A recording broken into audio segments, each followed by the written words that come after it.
በርካታ የማንቸስተር ዩናይትድ እና የቶተንሃም ሆትስፐርስ ደጋፊዎች በጉጉት የሚጠብቁት የ2024-25 የአውሮፓ ሊግ የፍጻሜ ጨዋታ ዛሬ ምሽት 4 ሰዓት ላይ ሲደረግ ማንቸስተር ዩናይትድ ከቶተንሃም ሆትስፐርስ ዋንጫውን ለማንሳት የሚያደርጉት ትንቅንቅ ይጠበቃል። ሰላም ጤና ይስጥልኝ፣ እንደምን አላችሁ ውድ የልግዳ ቤተሰቦች፣ በያላችሁበት ሰላማችሁ ይብዛ እያልኩኝ አዲስ ከሆናችሁ ሰብስክራይብ በማድረግ ቤተሰብ እንድትሆኑ እየጋበዝኩኝ በስፔን ምድር በአትሌቲክ ቤልባኦ ሜዳ ሳን ማሜስ የሚደረገው ይህ የፍጻሜ ጨዋታ ለሁለቱም ቡድኖች እጅግ አስፈላጊ ፍልሚያ ነው ማለት ይቻላል። እንግዲህ ሁለቱ ክለቦች በዘንድሮ ዓመት በፕሪሚየር ሊጉ እጅግ በጣም የወረደ ውጤት በማስመዝገብ 17ኛ እና 16ኛ ደረጃ ላይ የተቀመጡ ክለቦች ናቸው ማለት ነው። እንግዲህ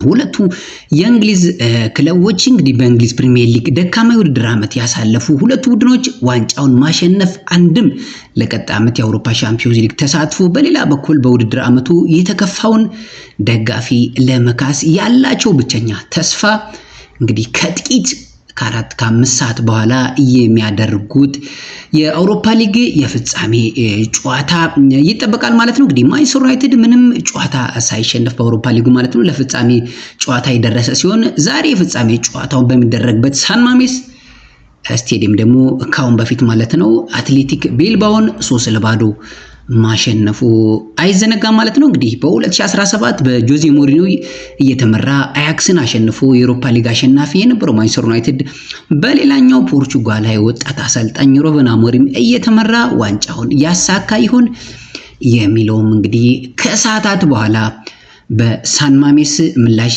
የምናገኘው ይሆናል። እንግዲህ ቶተንሃም በሊጉ ደካማ የውድድር ዓመት ያሳለፈ ቢሆንም በአውሮፓ ሊጉ አሸንፎ የመጣቸው ቡድኑ በአውሮፓ ሊግ የነበረውን ጥንካሬ የሚያሳይ ነው ማለት ነው። እንግዲህ የአውሮፓ ሊግ ዋንጫን ቶተንሃም 2 ጊዜ ማሳካት ሲችል ማንቸስተር ዩናይትድ ደግሞ 1 ጊዜ ማሳካት ችሏል ማለት ነው። ሁለቱ ክለቦች እንግዲህ እስከ ዛሬ 175 ጊዜ በሁሉም ውድድሮች የተገናኙ ሲሆን ከነዚህ የእርስ በርስ ጨዋታዎች ውስጥ 90 ጊዜ ማንቸስተር ዩናይትድ ማሸነፍ ሲችል 42 ጊዜ አቻ ተለያይተዋል። ቀሪ 43 ጨዋታዎችን ደግሞ ቶተንሃም ሆትስፐርስ ማሸነፍ የቻለበትን ሁኔታ እንመለከታለን። እንግዲህ ባለፉት 6 ጨዋታዎች ማለት ነው እንግዲህ ማንቸስተር ዩናይትድ ምንም ማሸነፍ እንዳልቻለና በእነዚህ 6 ጨዋታዎችም ቶተንሃም ሆትስፐርስ የበላይ እንደሆነም ካሁን በፊት ያደረጓቸው ጨዋታዎች ያሳያሉ። እንግዲህ በአውሮፓ መድረክ ከዚህ በፊት ተገናኝተው የማያውቁ ክለቦች ናቸው። ዛሬ ለመጀመሪያ ጊዜ ይገናኛሉ ማለት ነው። እንግዲህ በዚህ የውድድር ዘመን 3 ጊዜ በፕሪሚየር ሊጉና በካራባኦ ካፕ ተገናኝተው 3ቱንም ጨዋታዎች በቶተንሃም ሆትስፐርስ አሸናፊነት ነበር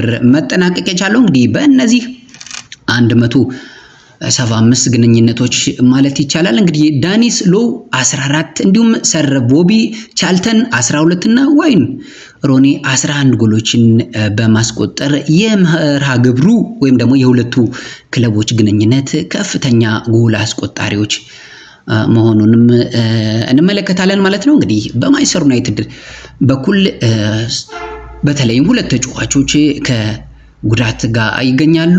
ማቲያስ ዲሊት እና ቀድሞ ጉዳት ያስተናገለው ሊሳንድሮ ማርቲኔዝ የዛሬው ጨዋታ የሚያመልጣቸው ተጫዋቾች ናቸው። እንግዲህ ማቲያስ ዲሊት ለጨዋታው ይደርሳል ተብሎ በግሉ ልምምድ ቢጀምርም ከዛሬው ጨዋታ ስብስብ ውጪ የሆነበትን ሁኔታ እንመለከታለን። እንግዲህ በስፐርስ በኩል በጉዳት ሳቢያ አማካይ ክፍሉ በተለይም ደግሞ የፈጠራ ሚናውን የሚጫወቱት ተጫዋቾች አለመኖሩን ቡድኑን አሳጥቶታል ማለት ይቻላል። እንግዲህ ጄምስ ማዲሰን እና ዲያስ ኩሊንስኪ ቀደም ብሎ በገጠማቸው ጉዳት የተነሳ የውድድር ዘመናቸው ማብቃቱን ተከትሎ ከጨዋታ ውጪ መሆናቸው እየተነገረ ይገኛል ማለት ነው። እንግዲህ የመሰለፍ ዕድል አለው ሲባል የነበረው ሉካስ ቬርቫል የፊትነስ ፈተናውን ማለፍ አለመቻሉን ተከትሎ እሱም የጨዋታው የሚያልፈው መሆኑን እንመለከታለን። እንግዲህ በቶተንሃም በኩል ሰርጂዮ ሪጉሌን፣ ሉካስ ቨርግቮል፣ ሮዱ ድራጉሲን፣ ጄምስ ማዲሰን፣ ቲሞ ቨርነር፣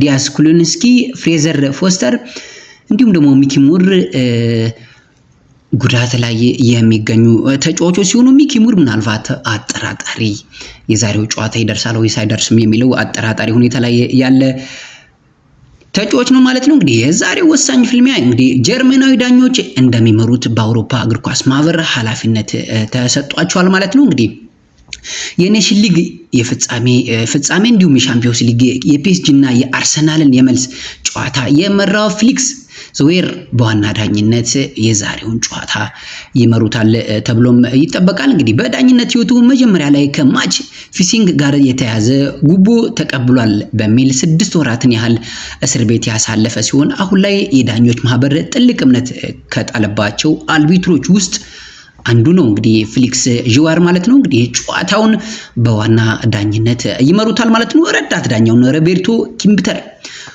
ሁለተኛ ረዳት ዳኛ ደግሞ ክሪስቲያን ዲያዝ፣ አራተኛ ዳኛ ማውዞሪ ማሪኒ እና እንዲሁም ደግሞ የቫር ዳኛ ቫስቲያን ዳንከር እና ቤንጃሚን ብራንድ ይህን ጨዋታ የሚመሩት ይሆናል ማለት ነው። እንግዲህ የዛሬው ጨዋታ ዓለም በጉጉት የሚጠብቀው የ2024-25 የአውሮፓ ሊግ የፍጻሜ ጨዋታ ሁለት እጅግ ደካማ የውድድር ዓመት ያሳለፉት በእንግሊዝ ፕሪሚየር ሊግ በተለይም ያሳለፉት ሁለት የእንግሊዝ ክለቦችን በስፔን ምድር የሚያገናኘው የአውሮፓ ሊግ የፍጻሜ ጨዋታ ከሰዓታት በኋላ በሳን ማሜስ እንግዲህ ይጠበቃል ማለት ነው። እንግዲህ ሳን ማሜስም ይህን ጨዋታ ለማስተናገድ ሽር ጉዷን አጠናቃ ጨዋታውን እስኪደረግበት ሰዓት ድረስ በጉጉት እየተጠባበቀች ትገኛለች ማለት ነው። እንግዲህ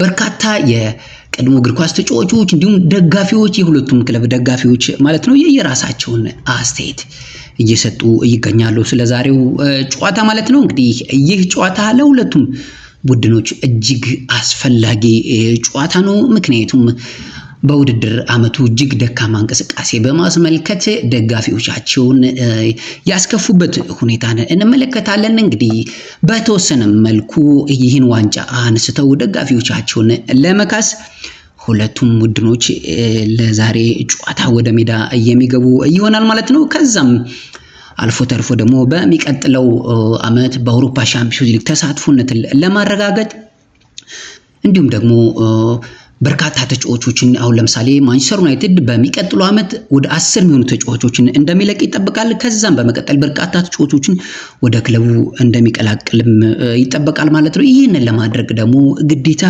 የአውሮፓ ሻምፒዮንስ ሊግ ተሳታፊነትን ቢያረጋግጥ ይበልጥ የሚፈልጋቸውን ተጫዋቾች በቀላሉ ማግኘት የሚችልበትን እድል ያመቻቻል ማለት ነው። ለማንኛውም እንግዲህ ይህ ጨዋታ ማን ያሸንፋል፣ ማንስ የ2024-25 የውድድር ዘመን የአውሮፓ ሊግ ዋንጫ ሻምፒዮን ይሆናል የሚለው ምሽት 4 ሰዓት ላይ በሳን ማሜስ ምላሽ የምናገኝ ይሆናል ማለት ነው።